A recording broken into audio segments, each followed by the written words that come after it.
Line এবং তার service প্রসারিত করবার জন্য প্রকল্প গ্রহণের তাগাদা এসেছে এবং সেটা বাস্তবায়ন করবার জন্য একটা প্রেজেন্টেশন আগামী দিনের সম্ভাব্য প্রেজেন্টেশন, সম্ভাব্য আপনার লাইন, এটা আমরা উপস্থাপন করেছি।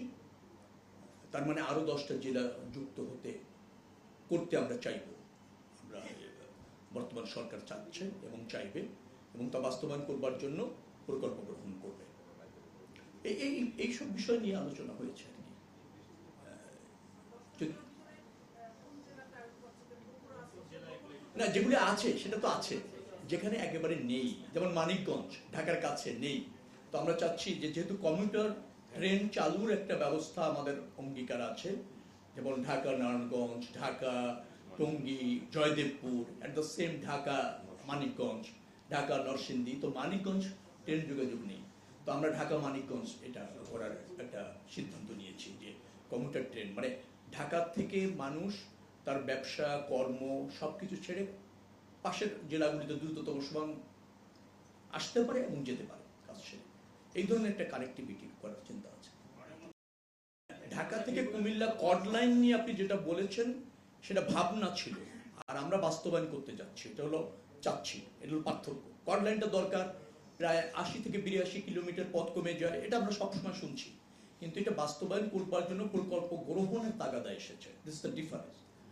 আরেকটি কথা আপনি বলছেন যে রেল লাইন বানাচ্ছেন, লোকোমোটিভ বা ক্যারেজ থাকছে কিনা।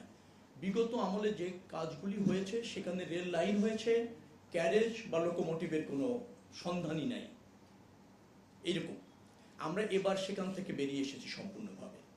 ডিপিপি পাস হওয়ার সময় ট্রেন লাইন হবে, at the same time locomotive এবং ক্যারেজ আয়োজন ওই ডিপিপির মধ্যেই থাকবে। এর জন্য আলাদা প্রকল্প না, সমন্বিত প্রকল্প হবে, যাতে ট্রেন লাইনটা নির্মাণ শেষ হলো একই সাথেই ট্রেন চলাচল শুরু করবে, এরকম ভাবে হবে প্রজেক্ট।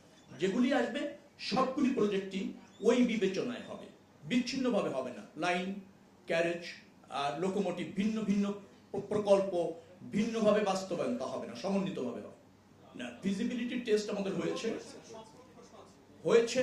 অনেকটা বলি হয়েছে, তো এই মুহূর্তে অ্যালাইনমেন্ট চেঞ্জ করার কোনো পরিকল্পনা আমাদের নেই। আমরা যে ফিজিবিলিটিটা করেছি, আগের যে অ্যালাইনমেন্ট আছে সেইটাকে আপনার অনুসরণ করে করেছি এবং এখনো পর্যন্ত যে প্রকল্প নিতে চলেছি সেটাকে অনুসরণ করে আমরা অগ্রসর হচ্ছি।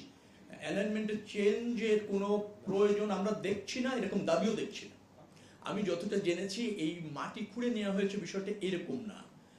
ওখানে যখন আপনার ব্রিজটা হয়েছে কিছু অবস্ট্যাকেল কিন্তু রাখা হয়, মাটি দেখবেন যে ছোট ছোট ব্যারিয়ার তৈরি করা হয়, সেখান থেকে মাটি সরানো হয়েছিল, ওটা প্রয়োজনেই সরানো হয়েছিল, কিন্তু পরবর্তীতে দেখা যাচ্ছে যে না, এই সরানোটাকে অন্যভাবে দেখছে না, ইতিবাচকভাবে দেখা হচ্ছে না। ওখানে কিছু যেটাকে বলা হয় এটা কনস্ট্রাকশনের অংশ হিসেবে থাকে, কিন্তু দীর্ঘদিন ওটা সরানো হয়নি এবং ওইটা দিয়ে একটু উঁচু জায়গা হয়ে যাওয়ার পর ওখান থেকে আবার মই দিয়ে কিছু কিছু জিনিস চুরি হয়েছে বা হওয়ার উপক্রম হয়েছে, যার ফলে সার্বিক বিবেচনা ওটা সরানো হয়েছিল। এখন আবার সিদ্ধান্ত নেওয়া হয়েছে ঠিক আছে, ওটা এক্সট্রা মাটি ছিল, এক্সট্রা ভাবে ভরাট করা ছিল অবস্ট্যাকেল তৈরি করার জন্য, অথবা কনস্ট্রাকশন কাজের সহায়ক হওয়ার জন্য। দেখবেন যে কোনো সময় আপনি ব্রিজ করছেন, নদীর কিছু অংশটাকে কিন্তু মাটি ফেলছেন, পরে যখন ব্রিজ চালু হয়ে যাচ্ছে আবার সরিয়ে ফেলছেন, ওটা অস্থায়ীভাবে ছিল।